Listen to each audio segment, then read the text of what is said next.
घर में, छोटे से घर में अग्निवीर शहीद हुआ, लैंडमाइन ब्लास्ट में शहीद हुआ। मैं उसे शहीद कह रहा हूं, मगर हिंदुस्तान की सरकार उसे शहीद नहीं कहती। नरेंद्र मोदी उसे शहीद नहीं कहते हैं, नरेंद्र मोदी उसे अग्निवीर कहते हैं। उस घर को पेंशन नहीं मिलेगी, उस घर को कॉम्पनसेशन नहीं मिलेगी, शहीद का दर्जा नहीं मिलेगा। और बेचारे बैठे हुए थे, 3 बहनें थी, एक साथ बैठी हुई थी, रो रही थी। आम जवान को पेंशन मिलेगी, जरूर दुख होगा, मगर हिंदुस्तान की सरकार आम जवान की मदद करेगी। मगर अग्निवीर को जवान नहीं कहा जा सकता। अग्निवीर यूज एंड थ्रो मजदूर है। और आप उससे कहते हो, उसको आप 6 महीने की ट्रेनिंग देते हो, 6 महीने की ट्रेनिंग देते हो। दूसरी तरफ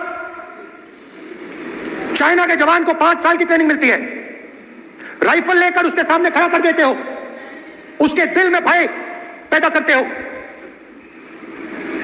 एक जवान और दूसरे जवान के बीच में फूट डालते हो कि एक को पेंशन मिलेगी, एक को शहीद का दर्जा मिलेगा, दूसरे को नहीं मिलेगा, और फिर अपने आप को देशभक्त कहते हो। ये कैसे देशभक्त है? फिल्म स्टार जैसी फोटो थी उस लड़के की, फिल्म स्टार, बॉलीवुड स्टार की फोटो थी। मैं सोच रहा था, देखो इस युवा ने जान दी। स्पीकर सर,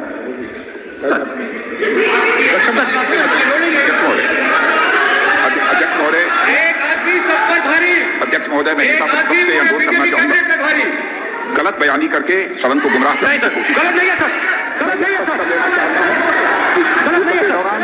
अथवा सेवाओं की सुरक्षा के दौरान यदि हमारा कोई अग्निवीर का जवान शहीद होता है तो उसके 1 करोड़ रुपए की धनराशि सहायता के रूप में उसके परिवार को मुहैया कराई जाती है। इस प्रकार की गलत बयानी से सभी को गुमराह करने की कोशिश नहीं की जानी चाहिए। संसद महोदय,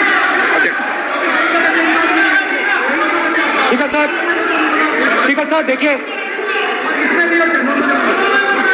स्पीकर साहब देखिए, राजनाथ सिंह जी की एक राय है, मेरी एक राय है। सच्चाई अग्निवीरों को मालूम है, हमें बोलने की जरूरत नहीं है। अग्निवीर को किस चीज का सामना करना पड़ता है, शहीद का दर्जा मिलता है या नहीं मिलता है, कॉम्पनसेशन मिलता है नहीं मिलता है, पेंशन मिलती है नहीं मिलती है, वो उसको मालूम है। पॉइंट ऑफ ऑर्डर है मान्यवर, अब सदन के सामने 2 स्टेटमेंट